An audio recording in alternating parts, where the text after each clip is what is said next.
ఆయన కూడా అనుకోవాలి కదా.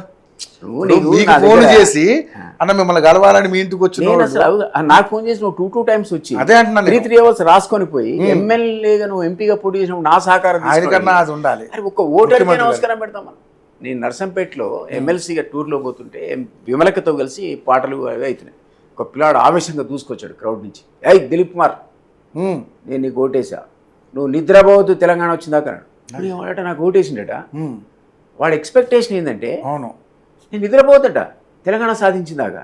నేనన్నా థ్యాంక్ యూ బ్రదర్ ఓటేసినందుకు, నేను నిద్రపోవట్లే, నేను తెలంగాణ కోసం తిరుగుతున్నా విమలకతో కలిసి అన్న.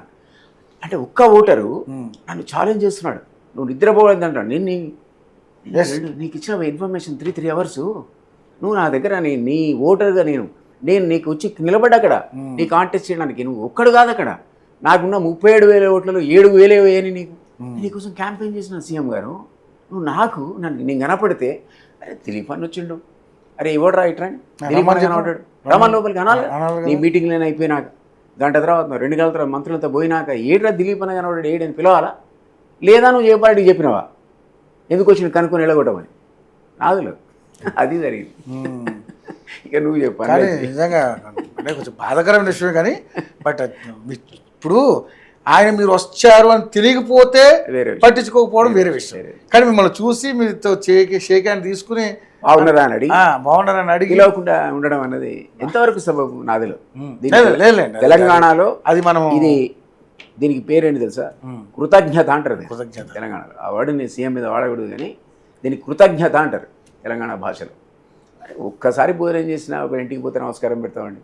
నా చిన్నప్పుడు నాకు కాలేజీ పోతున్నప్పుడు నాకు ఇంటర్మీడియట్లో ఫీజు లేదు.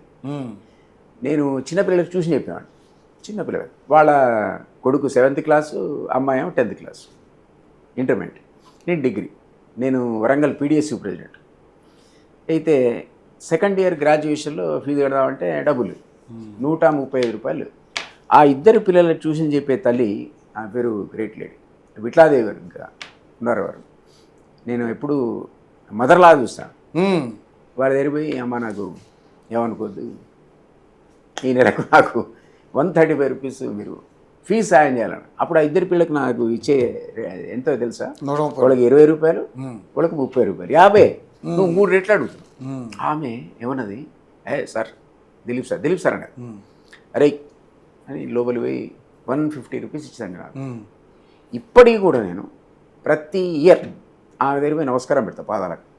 దేనికి? 150 రూపాయలు. అంటే అప్పుడు సాయం ఇప్పటి వరకు మీరు గుర్తుంచుకోవడం. అదే ఏంది ఆ రోజుల్లో ఫీజు కట్టడానికి డబ్బులు లేవు. ఆమె ఎంత గ్రేట్ ఆమె అంటే చెప్తున్నా. జీవితంలో అట్లా తెలంగాణ గుర్తుండిపోతారు ఒక్కొక్కళ్ళు. తెలంగాణ జ్ఞాపకం పెట్టు.